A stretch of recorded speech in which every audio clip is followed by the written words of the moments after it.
Hello guys.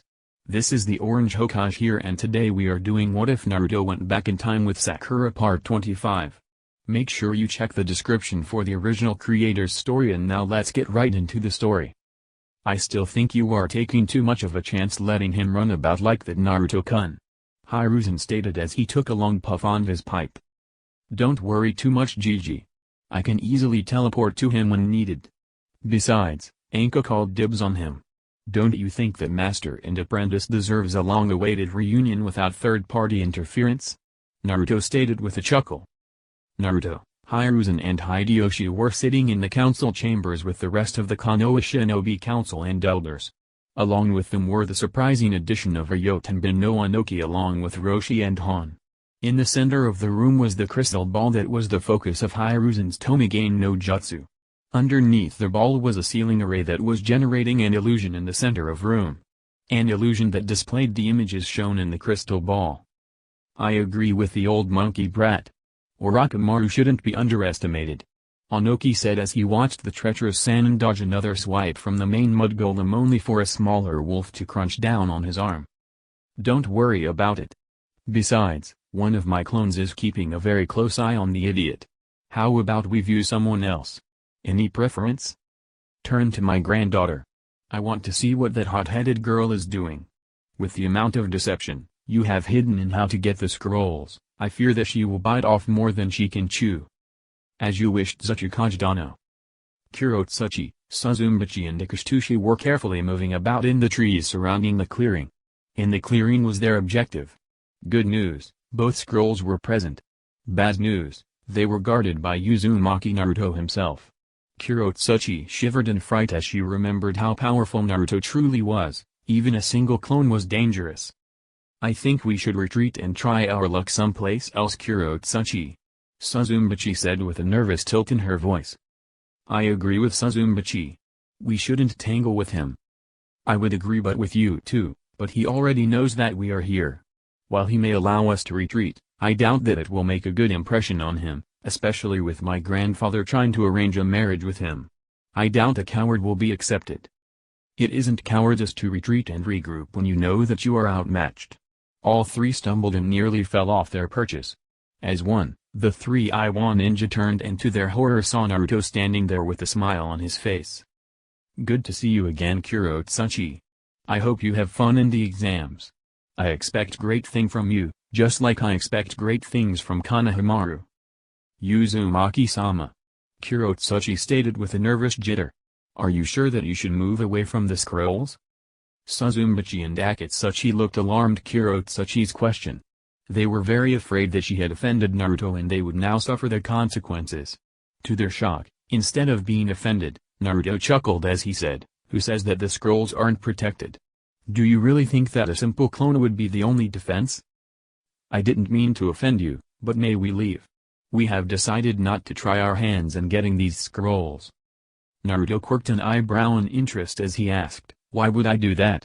As soon as you passed the perimeter barrier, the challenge had started. Luckily for you, the challenge isn't a physical one. What do you mean Uzumaki-sama? Suzumbachi asked with fear. If the challenge wasn't a fight, then what could it be?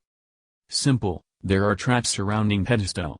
Seal-based traps that are out of a common Jonin's capabilities to undo. I will give you a puzzle. The answer to the puzzle will be the method to deactivate the seals or bypass them. There will be 5 puzzles of increasing difficulty. Do you understand? The three Iwan ninja gave apprehensive nods causing Naruto to smile and say, that's the spirit. Sometimes, it is impossible to retreat. You will have limited resources and most of all, be exhausted. This challenge is to see if you have the cleverness to survive in such situations. The first puzzled. That's not something I expected Naruto. Why puzzles? Simple Gigi, very few would be able to go toe-to-toe with a clone containing only 5% of my skills. So to be fair, I decided to test their minds. After all, those who can survive impossible odds with minimum resources deserve to be Chunin. Hiruzen chuckled and said, your expectations for Chunin ninja remind me of the stories my father told of the warring clan period. I fear that the vaunted S-rank shinobi will become a common fixture in the future, especially with your expectations. Naruto nodded while the rest kept their eyes focused on the illusion showing the Iwa team. The first puzzled. To touch the earth, one must beware of the waters. While the waters and earth coexist, both still try and subjugate each other. Find the balance between the two and the path will open. That makes no sense. Suzumbachi complained with Kurotsuchi nodding in agreement. Akatsuchi remained stoic as he thought through the puzzle. I make complete sense. I have even given you the hint as to what the seal does. How to deactivate or bypass it is also in the puzzle. Think and the answer will come. Naruto stated as he walked towards the pedestal. The Iwa team watched as he passed through translucent barriers. Kurotsuchi and Suzumbachi were annoyed at the ease Naruto had passing through the barriers, but Akatsuchi noticed something interesting. As Naruto walked through the first barrier, the ground started trembling as it got wet. After pondering for a few moments, Akatsuchi grinned as he moved to the edge of the barrier with a confident grin. I have solved the puzzle.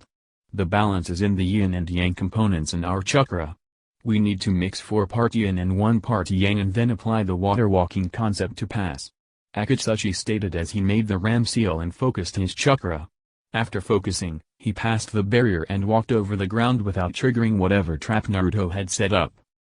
Impressive, Akatsuchi, was it? Akatsuchi nodded as Naruto smiled and said, I didn't expect you to pick it up so fast. So ladies, are you going to just stand there or join your comrade for the next puzzle? Kurotsuchi and Suzumbachi shared a look before cautiously approaching the barrier. Focusing their chakra, they balanced the yin and yang components to the ratio Akatsuchi stated before walking over the trembling ground. Now that you lot have passed the first puzzle, let me show you what would have happened if you didn't bypass it. Naruto stated with a grin as he created a cage bunshin and had it walk out to the first trap. At first nothing happened, but then, before they could even blink, the ground gave away as a large serpent made of water rose and tore the clone to pieces, dispelling it. What the hell was that? Suzumbachi exclaimed in horror as the serpent merged back with the ground as the hole was filled in with new dirt. One of the 6 guardians. The golems are created with the use of Fuinjutsu and Senjutsu. That's all you need to know. Now the next puzzle. The 3 kunoichi from Yuzu were cautiously watching the pair of metallic human statues for any signs of movement. Of all the things they could have faced, they were just unlucky to face the twin golems, as Zabuza called them.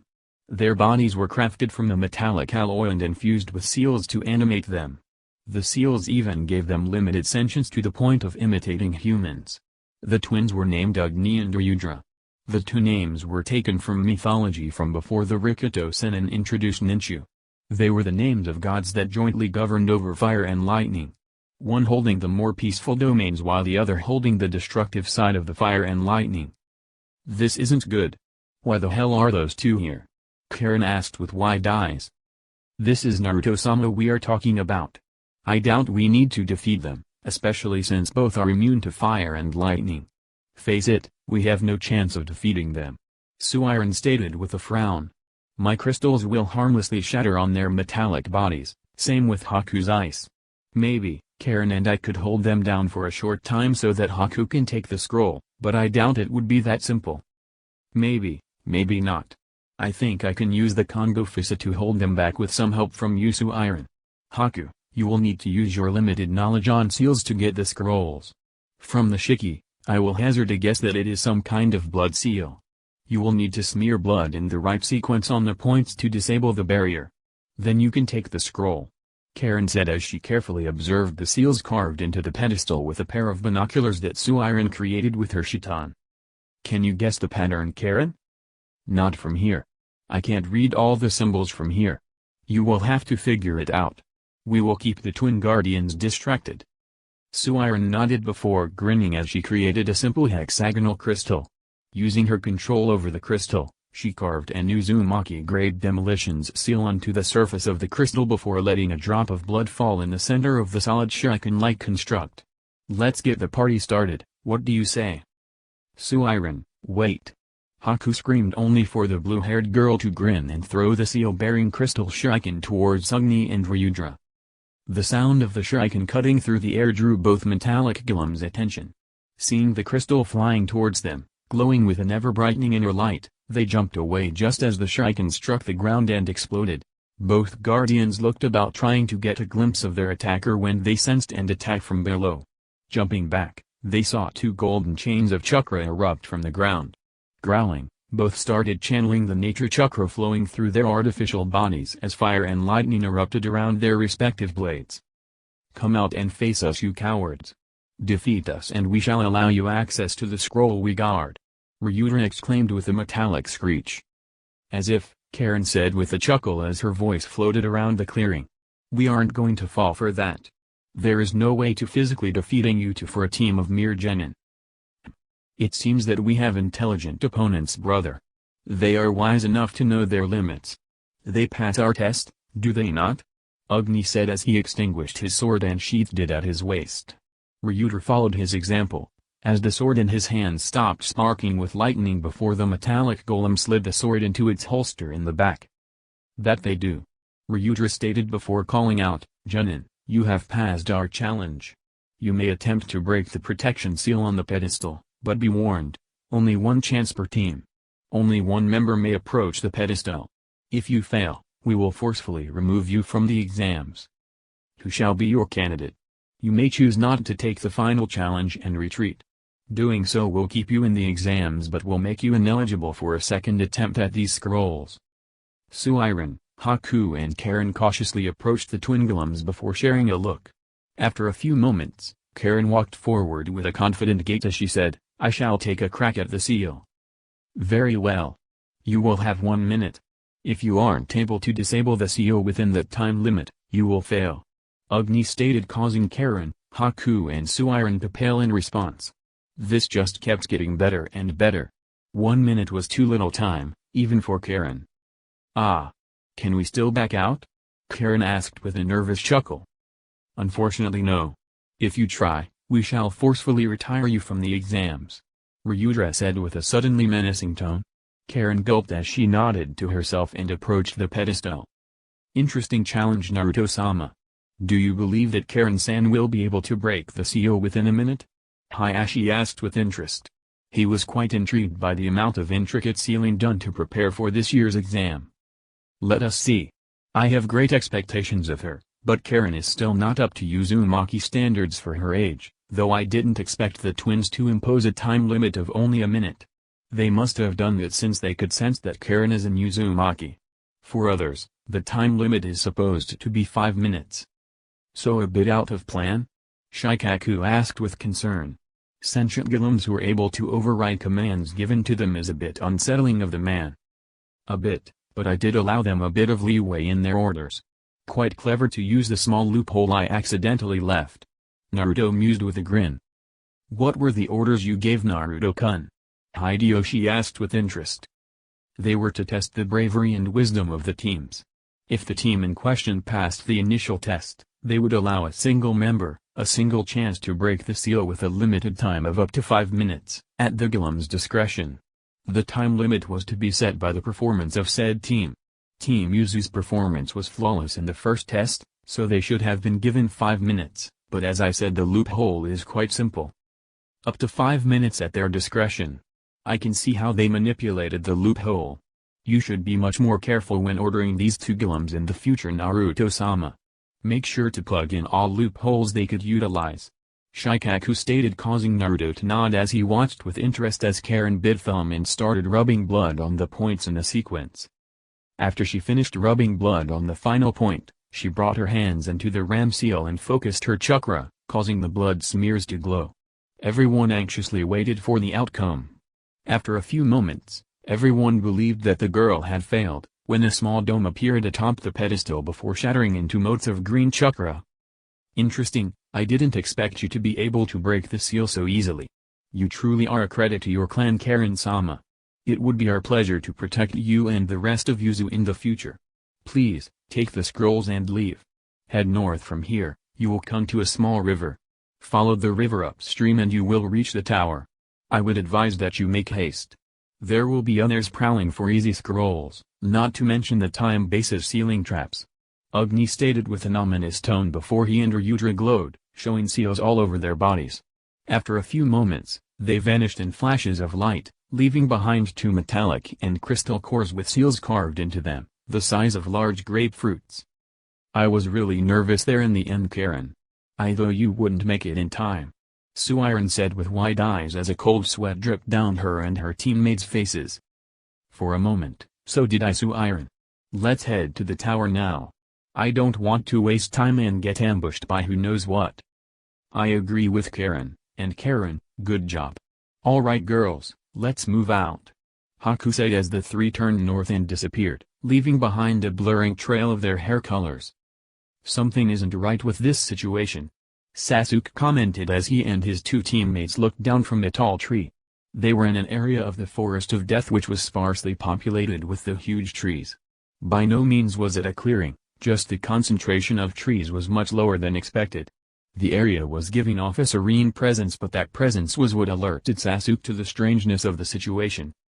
Team 7 had just arrived here after gaining their first scroll, a Heaven Scroll, by completely destroying the wooden golem guardian with Konohamaru's combustion bending and Sasuke's fire bending, while Sai conjured up a monkey made of ink to fetch the scroll. Quite easy for the trio, if they may say so themselves, but now, all three were on alert. Something just didn't feel right. The scroll was placed on a wooden platform that jutted out halfway up one of the large trees. That itself caused them to freeze. All three knew of the famed Mokuton and that there were only 2 users present in Konoha at the moment. If the scroll had either of them as a guardian, then the whole exam got far more interesting. Not to mention harder. The second thing that alerted them to the unnaturalness of the situation was that the sound of creatures was completely absent. That was a big indicator of something unnatural.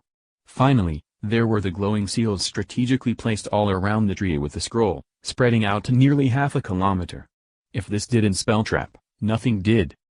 After a few minutes of silent contemplation, Sasuke turned to Sai and said, "Send a few ink mice towards the tree. Try to trigger as many of the seal-based tarps as possible, Sai. We need to remove as many of them as we can before we approach. I don't think the mice will activate the traps, but I will do as you request, Uchiha. Something about this situation has me, all of us, on edge, so be ready to retreat at a moment's notice," the pale boy said as he used his water-bending skills to manipulate some of the ink stored in his gourd into the form of multiple mice before using ninjutsu to bring them to life. The mice climbed down from the tree branch the members of Team 7 were perched on and quickly scurried towards the scroll. The first few seals didn't even register them pass. Sai mentally commanded the mice to try and forcefully activate the seals only to fail. Seeing that the mice were unharmed, Sai had them creep forwards until they were nearly at the base of the scroll tree when one of the traps activated. Before the tree genin could even blink, a pinpoint-sized rotating black ball came to existence for less than a second before disappearing. The genin gaped at the amount of damage the seal trap did. Those precious few milliseconds were all the trap needed to shred the mice and most of the surrounding area into dust. From what the three could deduce, the ball attracted anything and everything in range while tearing anything caught within close proximity to shreds. If that was a human, the only thing anyone would find would be shredded slices of flesh. "Why don't we just retreat and try at another place? I don't know about you, but I would love to keep my limbs attached," Konohamaru stated with a nervous tilt to his voice. Sasuke and Sai silently nodded in agreement and turned to leave when a massive wave of wind caught them off guard, blowing them into the closest tree before roughly falling onto the ground. Groaning in pain, the three genin stood up to see Akuzaka no Oishi standing where they previously occupied, looking down at them with a baleful glare. "Sasuke-kun, it is so nice to meet you at last. I am sorry to say, that I don't have much time to play with you as I had wished, so please accept my gift and be done with it." With that said, the woman unleashed a massive quantity of killing intent that should have immobilized what she considered mere genin as her neck extended towards Sasuke, with her mouth wide open, fang-like teeth ready to bite down. Before the head and neck extend more than a couple of feet, spikes of wood flew out of the branch in an attempt to skewer the Kusaka no Oishi. The Konoishi jumped back to dodge the spikes only to be kicked in the back by a burning leg, throwing her away for the genin and crashing into the ground, triggering one of the seals embedded in the soil. Before the woman could even realize what happened, a blast of intense lightning erupted around her feet, causing her to scream in pain. "Gakis, take the scroll and get out of here. Head to the tower, don't wait around. Tora and I will handle this snake. We can help." Kanehamaru exclaimed, only for Sasuke to smack the boy behind the head and comment with a sneer, "Don't even think about it, Kanehamaru. If Anbu and Jonin are handling this one, we have no need to become a burden to them. Besides, we have an exam to finish. Sai, you got the scroll? Let's go, the quicker we get away from here, the better."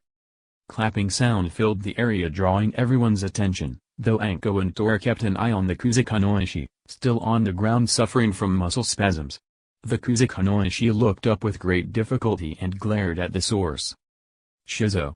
Kanehamaru asked with confusion. "What are you doing here?" "I am just a blood clone, Kanehamaru. Now get going. Orochimaru's main target is Sasuke and his Sharingan, so it is better that he reaches a heavily protected area before too long. As of you, Orochimaru, you must be the greatest fool in known history. Did you forget that no one can fool my sensory perception? Sneaking into Konoha is the last mistake you will ever do," Naruto said with a sneer before nodding to Anko as Team 7 quickly vacated the area, just as Orochimaru stood up, muscles still twitching from the intense electrical shock. Anko gained a malicious smirk as she cooed out, "You know, Sensei, I think this look fits you. I believe that it is fitting that you die a worthless woman, like you claimed I was. Now scream, bitch." Orochimaru tried to activate the cursed seal on Anko only to be shocked when it didn't respond. Her eyes widened even further when lightning erupted from Anko's fingertips and struck the place she previously occupied.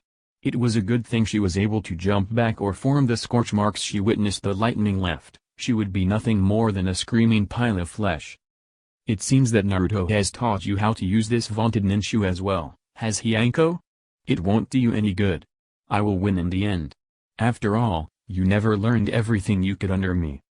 You shouldn't have gone against me, Anko, you could have been great. Cut the small talk, Tom. I will rip out your heart and drink the blood dripping out of the shriveled up piece of flesh." Anko screamed in anger as she charged forward, swinging her fists, releasing blast of concentrated fire at the snake's anon.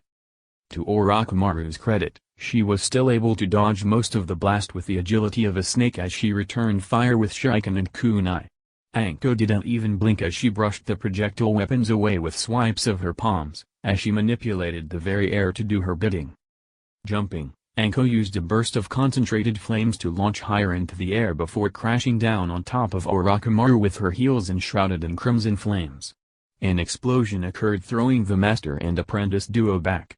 Anko easily corrected her flight and landed on the balls of her feet, but Orochimaru was thrown back into another tree, which activated another seal, causing Orochimaru to be caught in a hexagonal barrier. "Oh. Looks like the mousetrap caught a snake instead. I really loved it one," Naruto said with a grin, prompting Tora to ask, "What does it do, Naruto-sama?" Naruto didn't answer Tora. Instead he shouted out, "Oi Anko, do you know that I can have the box change size?" "No, but what does that matter? With enough force, Sensei should be able to break the barrier." "Not quite. Touching the barrier will electrocute the snake, so you get my drift?" Anko gained a sick grin as she nodded before saying, "Still, for the benefit of our guest, you should explain, Naruto-sama." "Quite right. Listen well, Orochimaru, the barrier absorbs any excess chakra it comes in contact with and then channels it back into the captive as an intense jolt of electricity.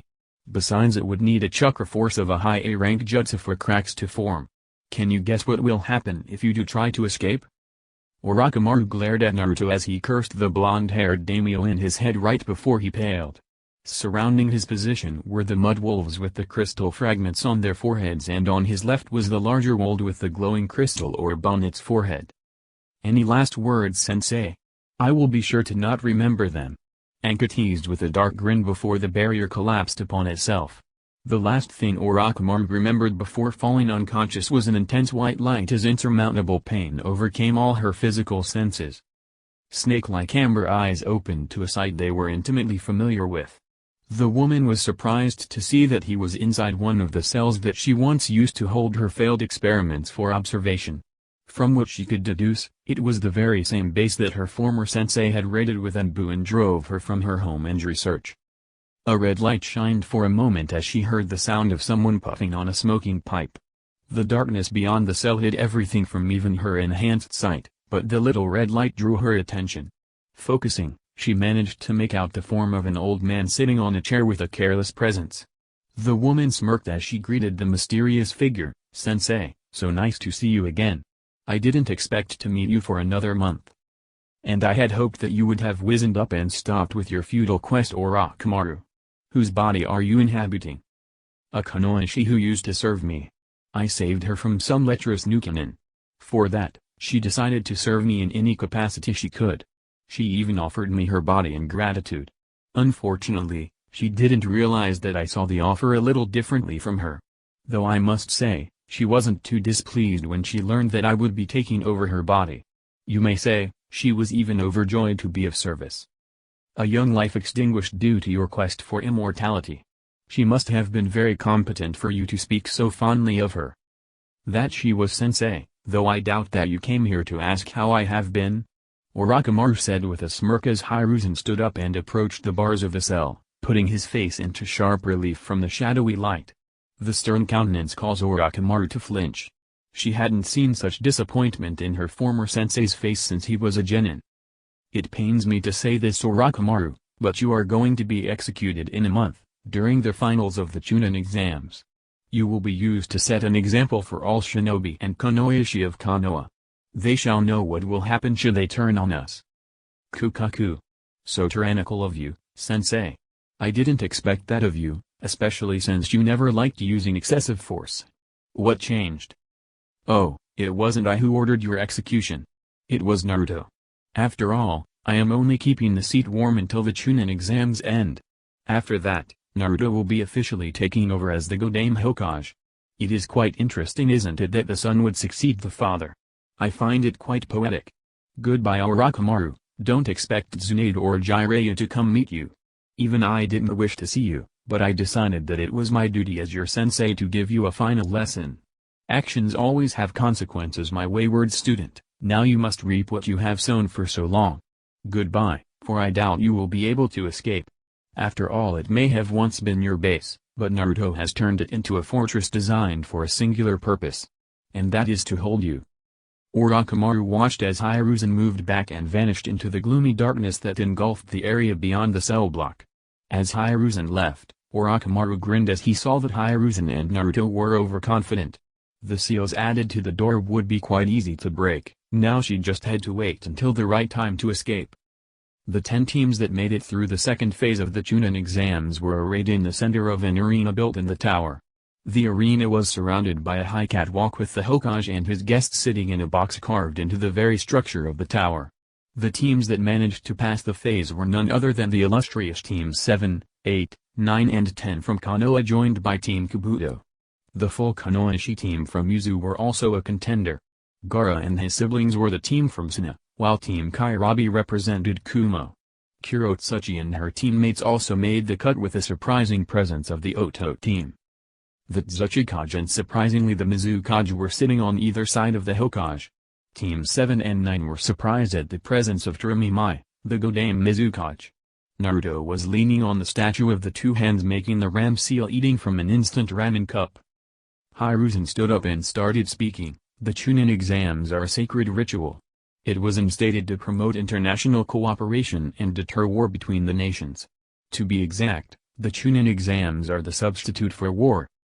Some of the gathered genin were about to protest when a heavy presence fell on their shoulders, sending shivers down their backs. Casting a wary glance at Naruto, they kept their peace and allowed Hiruzen to continue. Luckily, that is the obsolete definition. As of this iteration, the Chunin exams are an institution to promote understanding and eventual friendship between the participating nations, or to strengthening the existing friendship between allied nations. That doesn't mean that you lot are free to be lazy. You are here to both foster understanding and friendship, but also represent the relative strength of your countries. Ahem. Naruto interrupted, causing Hiruzen to nod and say, "Now I will turn over the explanation to Naruto-kun. Naruto-kun, if you will." "Thank you, Hiruzen Dano, and I welcome you to the Konoha Onoki Dano, my Dano. Please enjoy your stay. Now genin, pay attention, there are too many of you at present. Normally only 8 genin are allowed into the finals. This time, up to 16 will be allowed. The finals are normally hosted as a single-day event, but this one will be a 3-day event. The first day will be used to select the quarter-finalists. The second day is for the quarterfinals and the semi-finals. The finals will be hosted on the final day with a preceding exhibition match between me and the legendary Kuma duo of the Raikage and his brother, the Hichibi Jinchuriki, Kairabi.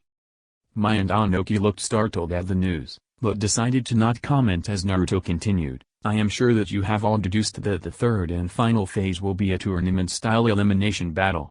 Now I am sure that a single question is running through your heads. The answer to it is no. Your performance in the fights will be separately evaluated by a team of impartial judges before recommendations will be sent to your respective gauge. None of you may be recommended or all of you may, there is no fixed number of recommendations. The final say lies with your respective gauge. Seeing the confused look on Kiba's face, Naruto signed before stating, simply, the longer you stay in the tournament, the more time you will get to impress the judges and the greater chance you will have to be promoted. Also, we shall be holding a preliminary to cut your numbers in half. With 30 genin here, only 15 will be allowed, so get ready for your matches. Each match type and contestants will be randomly selected.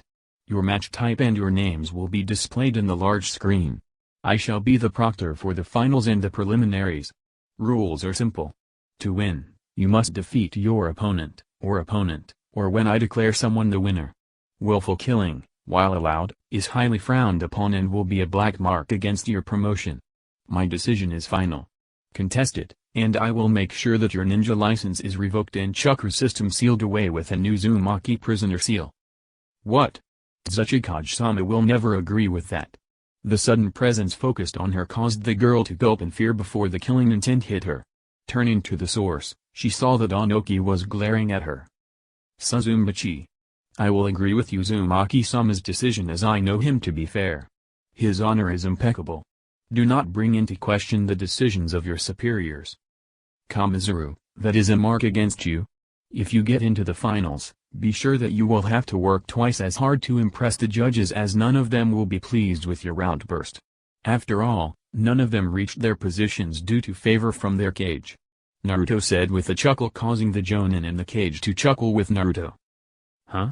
Suzumbachi asked with confusion before her eyes widened in realization as she looked up at the cage, getting a nod for Anoki, a smile from Hiruzen and a wink from Mai. Anyways. Anko, activate the selection process. Let us see who shall become our first participants and the type of match they will be in. Naruto said before motioning for the genin to head to the catwalk. As the genin walked up to the catwalk, Kurotsuchi jabbed Suzumbachi in the ribs and hissed out, "Are you crazy?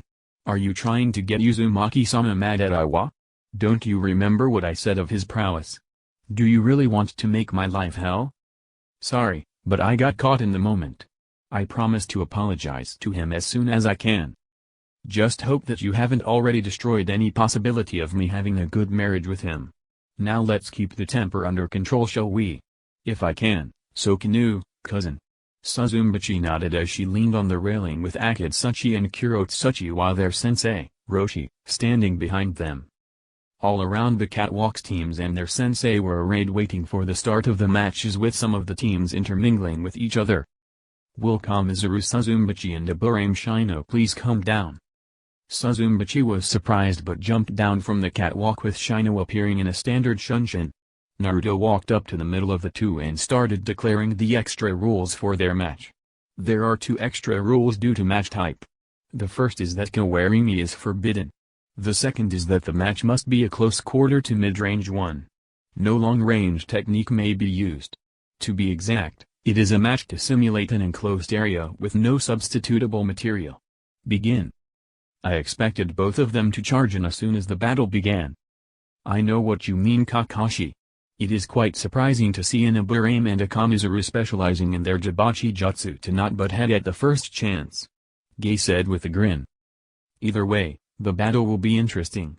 Personally, I believe that the Aburame has the advantage. After all, he is an Inshu adept. That will give him a bit of an advantage. Zabuza said as they watched Shino and Suzumbachi circle each other with caution. Without any indication, Suzumbachi cupped her hands together before throwing it forwards, calling out the name of her jutsu. Ninpo, Jibachitama. A ball of writhing hornets was launched towards Shino, who calmly got into a Taijutsu stance. When the ball of hornets was in range, Shino raised his right leg in a quick vertical sweep, causing a wave of fire to form from the arc and consume the ball of hornets. Suzumbachi, who was preparing another Jibachi jutsu, jumped back from the advancing flames with a growl. Sneering, Suzumbachi asked, "This is quite low of you, Aburame. Have you forsaken your clan's traditions and decided to learn ninjutsu?" Shino didn't respond at first, causing the girl to clench her teeth for a moment before taking out a pair of shuriken and throwing them at Shino, causing the Aburame to smirk behind the high collar of his coat as jumped. Twisting in the air, he performed a spin kick, releasing a wave of blistering flames that blew away the shuriken and flew towards Suzumbachi. The girl cursed as she jumped to the side, only to be hit in the face by a ball of Kikayaku. The girl was thrown back by the impact as the Kikayaku started crawling all over the girl. Luckily, the girl's own Jibachi started killing off the Kikayaku before they could drain too much of the girl's chakra. Panting harshly from the sudden drop of chakra, Suzumbachi gritted her teeth before going through some hand seals and crashing her palms onto the ground beneath her, calling out, "Doton, Tajuhari." Spikes of rock jutted out and flew towards Shino, who calmly spun around on his heel with his right extended parallel to the ground, causing an arc of flames to erupt for the bottom of his heels and fly towards the flying rock spears. Suzumbachi watched with a gaping mouth as the flames knocked the spears off course and flew towards her again. This time, the wave was too large for her to dodge, so without thinking, Suzumbachi closed her eyes and used Kawarimi to save herself. The wave of flames burned the wooden log to ashes when Naruto reappeared behind Shino and caught the kick Suzumbachi had directed towards the Aburame's head. Kamizuru Suzumbachi is disqualified for the use of Kawarimi when it was explicitly forbidden. The winner is Aburame Shino. Suzumbachi growled in frustration as she trudged up to the catwalk while Shino appeared beside his team in a shunshin. After both were out of the arena, Naruto called up the next contestants while declaring the type of match. "Will Abumizaku of Odo, Mishio Mitsurugi of Konoha, Gaara of Suna and Rock Lee of Konoha please come down to the arena? This battle will be a 2-on-2 team battle with the teams formed at random between the selected contestant," Naruto stated as the contestants walked down to the arena. When all four were situated around Naruto, the blonde daimyo declared the teams. "The teams shall be Gaara of Suna with Rock Lee of Konoha and Abumizaku of Oto with Mishio Mitsurugi of Konoha. Begin." Naruto vanished from between the four eager genin while the four looked at each other, trying to size each other up. "I have a very bad feeling about this." Temari worried as Gaara gained a malicious glint in his eyes while Lee charged forward towards Zaku. "Do not worry, Temari. After the ceiling, Gaara has been very tame. I am sure that he will not lose control, though I doubt his opponents will come out unscathed," Baki said with a serious face. "You are mistaken, Baki-san. I am sure that Lee will be the one to cause the most harm. Mishio Mitsurugi and his teammates are actually traitors to Konoha. We don't have actual proof, but we know it to be true. All Konoha genin has been ordered to eliminate them if given the chance. Lee hates traitors with a passion, so I am actually quite afraid what my youthful student will do before he ends the traitor's life," Gay said with a somber expression. It was only then, did Baki sense the barrier surrounding them. Baki nodded in understanding that he was told it for a reason. "I see. A very unique way to deal with traitors that can't be proved who they are." Gay nodded to the statement as Temari and Kankuro gaped at the conversation. "Rock Lee, you press the attack. I will support you with my ninjutsu," Gaara stated as he released a wave of Shuriken at Zaku, causing the boy to prematurely use his jutsu to counteract Gaara's, giving Lee a chance to move in and kick Zaku in the gut, all the while calling out, "Dynamic entry." Tsurugi took the chance to try and attack Lee, only for Lee to spin around and thrust his palms out, causing a burst of wind to blow Tsurugi away before jumping over Zaku as Gaara's sand struck like a snake at the Oto genin. Luckily for Zaku, he was able to get out of Gaara's sand with a quick Kawarimi and appear behind the red-headed boy. Raising his hands, Zaku grinned as he screamed out, "Zankuki Akaha." Gaara smirked as he made the ram seal, causing sand to coalesce into the form of Shukaku as the future Godame Kazekage called out, "Shukaku notate."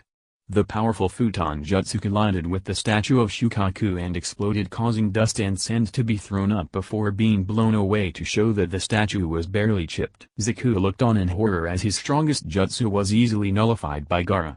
Seeing that Zaku was preoccupied with being stunned and Lee had Tsurugi on the ropes with his air bending and Goken Tei jutsu, Gaara focused his attention to silence Zaku. Gaara closed his eyes for a moment before sand started gathering around him. Normally it took some time, but it seems that being in sync with Shukaku had drastically reduced the time it takes for him to draw out enough of Shukaku's chakra to form the chakra cloak. In fact, the cloak seemed different as when he finally finished forming it, the sand fell away to reveal a bubbling red chakra cloak like the one he remembered Naruto spreading around the alliance. Oh ho! It seems that you have decided to get serious, my youthful Jinchuriki friend. Let me not hold you back. Lee said as he dropped his weight, causing most of the Konoha genin trained by Naruto to wince as they were reminded of Lee's speed without his weights. Let me show you the true power of wind. Oh great! Now we will be watching a ping-pong match again.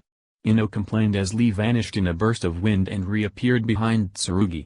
Before the elder Konoha genin could even react, he was sent flying by the kick towards Gaara, who didn't even blink as he kicked the boy towards Zaku. Zaku was only able to scream in pain as he was suddenly sent flying towards the approaching Tsurugi, from a powerful kick to his spine. As the two genin collided with each other, they were forcefully separated by strategically placed kicks from Lee and Gaara. For the next few minutes, the only way anyone could describe the match was a skillful play of ping-pong with two humans as the balls. The cries of pain and the sharp noise of shattering bones along with the sound of heavy impacts on flesh was the only sound heard in the arena as everyone quietly watched the impromptu and macabre table tennis match Gaara and Lee decided to have with their two opponents. Gaara, my youthful friend. What would you say to ending this useless match? I feel undoubtful continuing this mockery of a match. Lee asked as he kicked Zaku into the air. My thoughts exactly. Gaara said with a malicious grin as he punched Tsurugi in the stomach and launched towards the place Zaku was falling. Right before Zaku and Tsurugi, now both nearly catatonic from the abuse they suffered, collided, Lee and Gaara appeared and landed brutal stomps to their ribs. The loud cracking sound was clearly heard throughout the room right before Zaku and Tsurugi screamed in delirious pain and coughed up blood. Falling on the ground, the two promptly lost consciousness as the bubbling cloak of chakra receded into Gaara while Lee picked up his weights and reattached them to his legs. After letting them take a couple of breaths, Naruto appeared and checked their pulses. Winners Gaara and Lee. Medics. So that's it for today, guys. If you like this story and want more, then please subscribe and turn on the bell icon. Until then, take care and goodbye.